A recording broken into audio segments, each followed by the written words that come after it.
Continuando essa discussão sobre o manejo dos pacientes com dor torácica na sala de emergência, nós agora vamos abordar a questão das rotinas diagnósticas.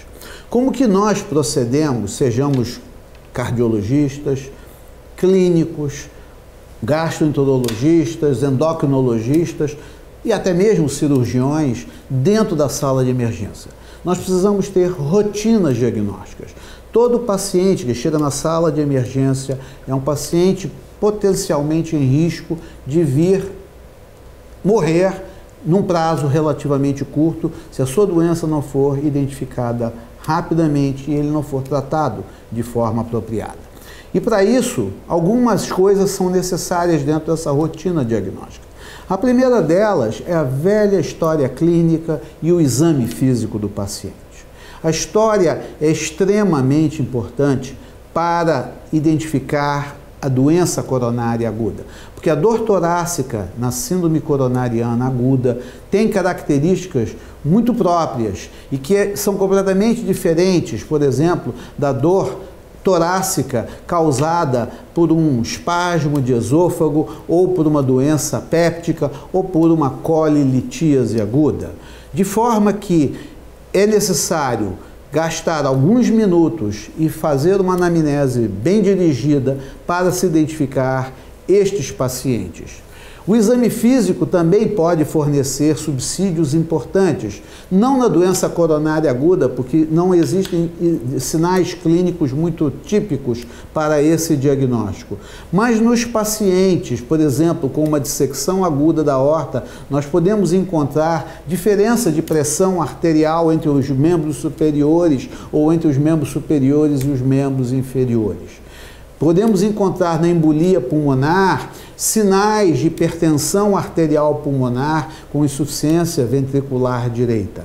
Então, esses são dados que precisam ser procurados de maneira objetiva e rápida para fazer o diagnóstico. O eletrocardiograma também deve ser realizado de imediato em todos os pacientes na sala de emergência aqui com dor no peito. Por quê? Porque é um exame fácil, que custa muito barato e está disponível na maioria das salas de emergência. E esse eletrocardiograma, que tradicionalmente é feito com 12 derivações, deve utilizar 18 derivações, ou seja, as derivações que exploram a parede lateral e posterior do ventrículo esquerdo, chamadas V7 e V8, e as derivações que exploram o ventrículo direito, as chamadas derivações precordiais direitas, V3R, V4R, V5R, até V6R, para se ter a certeza de que há ou não há uma situação clínica de uma síndrome coronariana aguda. Outro dado importante é a dosagem dos marcadores de necrose miocárdica, e aqui eu estou falando da creatinofosfoquinase total e da sua fração MB, a chamada CK-MB. E estou falando também das novas troponinas, que vieram a aumentar a acurácia diagnóstica, ou seja, a sensibilidade e a especificidade para o diagnóstico de necrose miocárdica.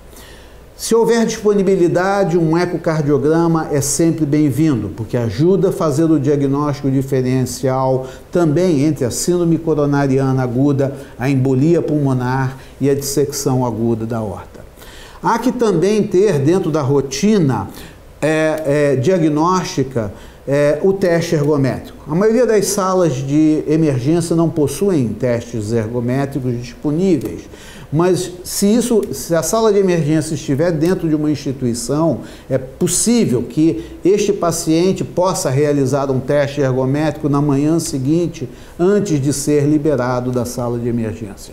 E por fim, não menos importante, é preciso estratificar o risco de eventos imediatos e tardios desses pacientes, notadamente paciente na síndrome coronariana aguda. E isso pode ser feito através dos chamados scores de risco. E os dois modelos mais tradicionais para a síndrome coronariana aguda é o chamado score TIMI e o score GRACE.